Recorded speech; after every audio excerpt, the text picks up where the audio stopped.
L'étape suivante, après avoir créé cette mise en forme, ou bien ce gabarit, ou bien ce document de base, c'est de préparer la liste des destinataires. Alors, dans ce document, ou bien dans ce reçu, ce qui est dynamique proviendra forcément de la liste des destinataires. Alors là, on parle par exemple des immeubles, des numéros des immeubles, oui, d'appartements, de nom de propriétaire, de numéro de téléphone et de montant. Alors le reste, c'est statique, donc c'est inchangeable. Voilà. Alors pour générer une liste de destinataires, donc on va chercher sur Google un générateur pour générer des données exemples. Alors là, on fait par exemple en anglais generate data for Excel. Voilà.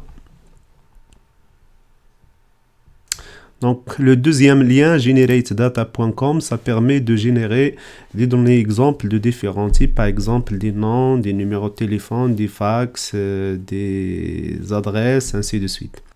Maintenant, il faut identifier les champs dont on aura besoin. Alors, les champs sont les suivants. On aura besoin de nom et prénom. On aura besoin d'un numéro de téléphone, de l'email peut-être, de genre masculin ou féminin, de numéro d'immeuble et d'appartement, et de la mensualité à payer en euros bien sûr. Et puis le code barre, on va le générer. Donc on aura besoin de nom et prénom, téléphone, email, sexe, et puis immeuble et appartement, on peut les saisir manuellement, il n'y a pas de problème. Mensualité aussi, on peut les saisir manuellement. Alors retour sur le générateur ici, donc on aura besoin d'un nom et prénom. Donc j'écris ici le nom du champ, nom et prénom, ok. Je sélectionne le type de données. Alors là, on aura besoin de name régional.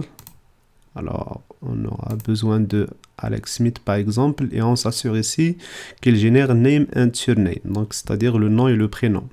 Très bien. Après le nom et le prénom, on aura besoin de téléphone. Donc, j'écris téléphone. Ok.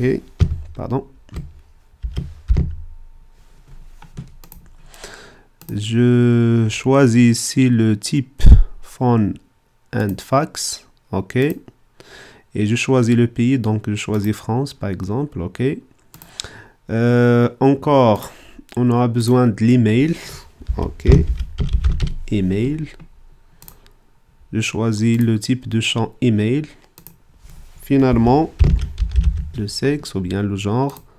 Alors là, pour générer une liste de M et F, masculin et féminin, je choisis Custom List. Et là, je choisis Exactly One, soit F, soit M. Et là, il m'informe de renseigner Intervalues Separated by avec ce symbole-là. Alors là, j'écris M, symbole. Voilà, c'est déjà saisi. Et, ok. Si j'ai besoin d'autres lignes, je renseigne ici le nombre de lignes, par exemple 2 autres lignes. Ok, je clique et je les renseigne. Ici, je souhaite supprimer un ou plusieurs lignes, je les sélectionne ici, je clique sur Delete. Ok, ça c'est le nombre par défaut de lignes à générer. Ok, maintenant je clique sur Generate.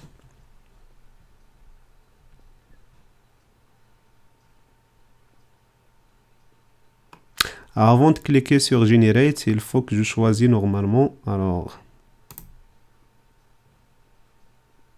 Bake, il faut cliquer sur Excel, donc le format d'export. Et sachez bien qu'il permet d'exporter au format HTML, CSV, JSON, ainsi de suite, SQL aussi, c'est important, XML, voilà. Nous, on aura besoin d'Excel, donc je clique sur Generate.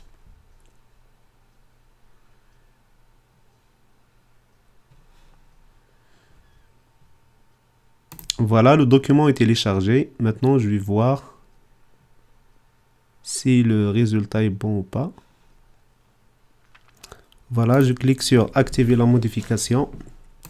Alors effectivement, j'ai ici le nom et le prénom, le téléphone au format français, des emails aléatoires générés. Et là, le sexe qui varie parfois masculin et parfois féminin. Donc super.